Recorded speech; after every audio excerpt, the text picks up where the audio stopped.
గారు అది సౌండ్ పలుకుతుందిరా బాబు, ఇక్కడ డిస్టర్బ్ చేయదు. కేసీఆర్ గారు నెలకు 2000 పెన్షన్ ఇస్తా అంటే బరాబర్ 2000 ఇచ్చిందా లేదా? గెలిచినాక నెలకే 2000 ఇచ్చింది. అదేవిధంగా ఆడపిల్ల పెళ్లికి కళ్యాణ లక్ష్మి ఇస్తా అన్నాడు, కేసీఆర్ గారు ఇచ్చిందా లేదా? మీ బిడ్డ కాన్పుకు పోతే దవాఖానలో కేసీఆర్ కిట్ ఇచ్చిందా లేదా? కరోనా వస్తే నెలకు 10 కిలోల బియ్యం వచ్చినాయా లేవా? మీ పిల్లల చదువులకు ఫీజు రియంబర్స్మెంట్ అందిందా లేదా? సీను కొద్దిగా పోయి సౌండ్ కలుగుతుంది చూసుకోరాదు కాబట్టి కూర్చుండేందుకు. అదేవిధంగా ఎన్నో మంచి కార్యక్రమాలు జరిగినాయి. ఈరోజు మన చిక్కుల గురించే మాట్లాడుకుందాం. కేసీఆర్ రాకముందు ఈ చిక్కుల్లో రోడ్డు కూడా చక్కగా నక్కవారి మీద బ్రిడ్జ్ చేసినాకనే కదా చిక్కులకు కళ్ళొచ్చింది.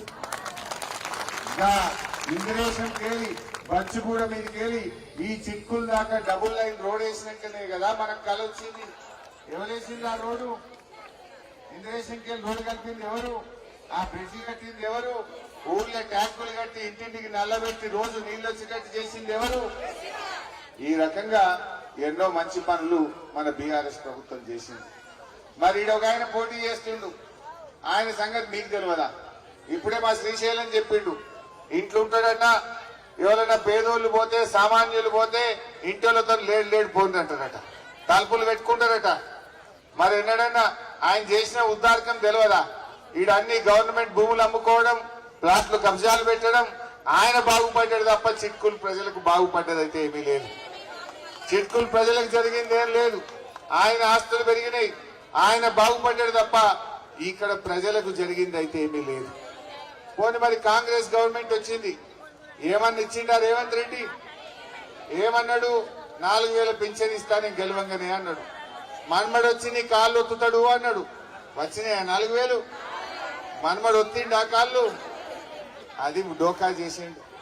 మా మహిళలకు అక్క చెల్లెలకు నెలకు 2500 జీతం పడ్డట్టు బ్యాంకులు వేస్తా అన్నాడు. ఇంటింటికి బాండ్ పేపర్లు పంచిండ్రు, అవేంటి కార్డులు పంచి గ్యారంటీ కార్డులు పంచిండ్రు. వచ్చినాయా 2500? మహిళలకు మోసం.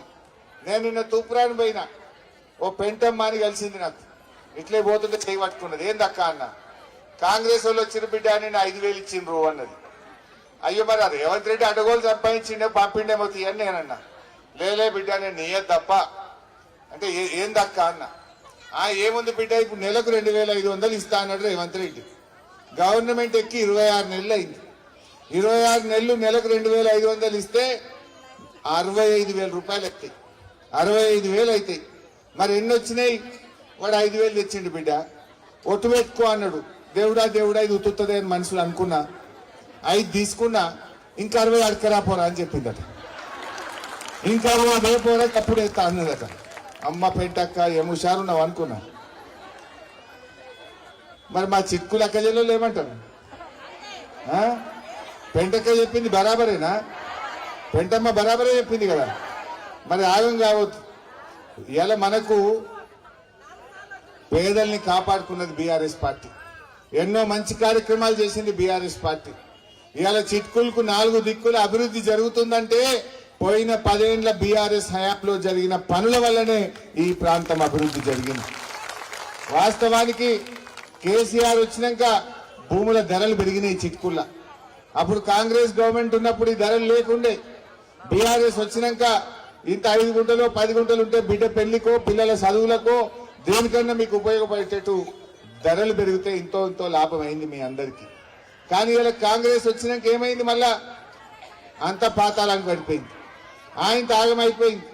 అరే ఎవడన్నా ఆపత్కో సంపదకో ఇంకా లగ్గం ఉందంటే కూడా ఎవడు కుదబెట్టుకుంటే కూడా వద్దుపో అంటుండు. అమ్ముదామంటే కొనటోడు లేడు. ఆగమైపోయింది కాంగ్రెస్ వచ్చినాక. అయిందా లేదా? మొత్తం భూముల ధరలు పడిపోయినాయి, అభివృద్ధి జరగలే. 4000 పెన్షన్ బోగస్, మహాలక్ష్మి బోగస్. తులం బంగారం వచ్చిందా? ఆట పెళ్లికి కేసీఆర్ 1,00,000 పంపిండు. ఈయన అన్నాడు నేను తులం కలుపుతా అన్నాడు. ఎన్ని తులాలు వచ్చింది చిట్టుకు? వచ్చినాయట కొందరికి, రాలే. ఉత్తవేనా? బంగారం వాళ్ళకి ధర అయితే భూముల ధరలేమో పాతాళానికి, బంగారం ధర మొత్తం ఆగమైపోయింది. మీ బిడ్డ కాన్పుకు పోతే పటాన్చెరు దాఖలంలో కాన్పు చేసి కడుపు నుండి అన్నం పెట్టి కేసీఆర్ కిట్ ఇచ్చి తల్లిని పిల్లలు తెచ్చి చిట్టుకుల్లో దించిపోలేని కాంగ్రెస్ వచ్చింది అది బంద్ అయిపోయింది. కేసీఆర్ కిట్ మాయమైపోయింది. బతుకమ్మ చీరలు బంద్ అయిపోయింది. చెరువులలో చేప పిల్లలు మోసడం బంద్ అయిపోయింది. బంద్ కాలే. అదేవిధంగా గోళ్ళకు గొర్రె పిల్లలు బంద్ అయింది. దళిత బంధు బంద్ అయిపోయింది. ఏ పిల్లల చదువులకు ఫీజు రియంబర్స్మెంట్ మీ పిల్లల్ని అడుగుంది. స్కాలర్షిప్ పైసలు వస్తలేవు, ఫీజు రియంబర్స్మెంట్ పైసలు వస్తలేవు. పిల్లలు